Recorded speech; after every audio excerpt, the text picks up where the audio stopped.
Kisah karomah Syekh Abdul Qadir Jailani menghidupkan kembali ayam yang sudah jadi tulang belulang menyimpan banyak hikmah.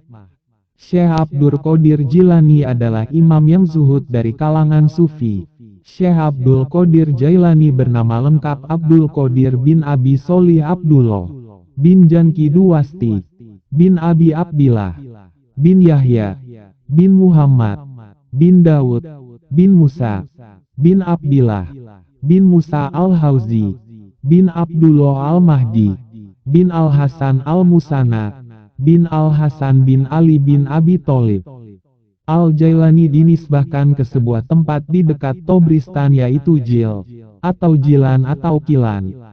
Syekh Abdul Qadir Jailani lahir tahun 471 Hadi Jilan dan kemudian di masa mudanya pergi ke Baghdad dan belajar dari Al-Qadi Abi Sa'd al-Muhoromi.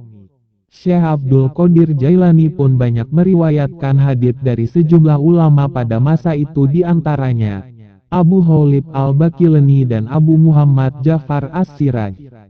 Syekh Izzuddin bin Abdi Salam mengatakan, tidak ada seorang pun yang karamahnya diriwayatkan secara mutawatir kecuali Syekh Abdul Qadir Jailani. Diriwayatkan bahwa ada seorang perempuan datang menghadap Syekh Abdul Qadir al-Jailani dengan mengantarkan anaknya untuk berguru dan mempelajari ilmu suluk.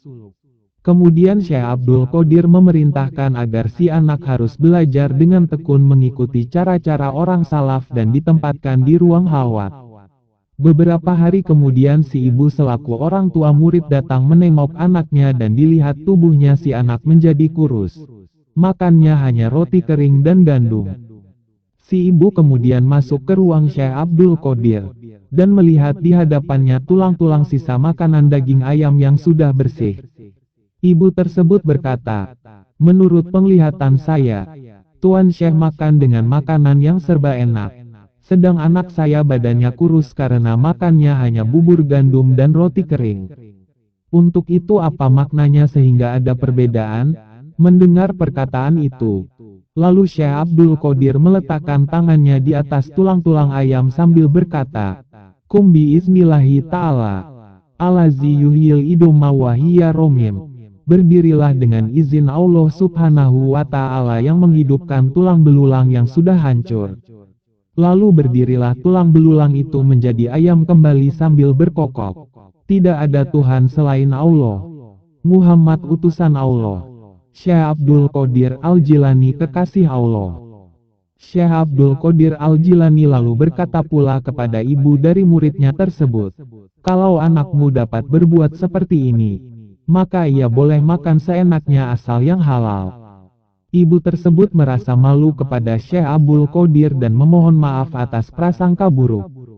Dengan keyakinan yang bulat, ibu tersebut menyerahkan anaknya kepada Syekh Abdul Qadir untuk dididik. Semoga kita dapat memetik hikmah dari kisah ini. Wallahu a'lam bishawab.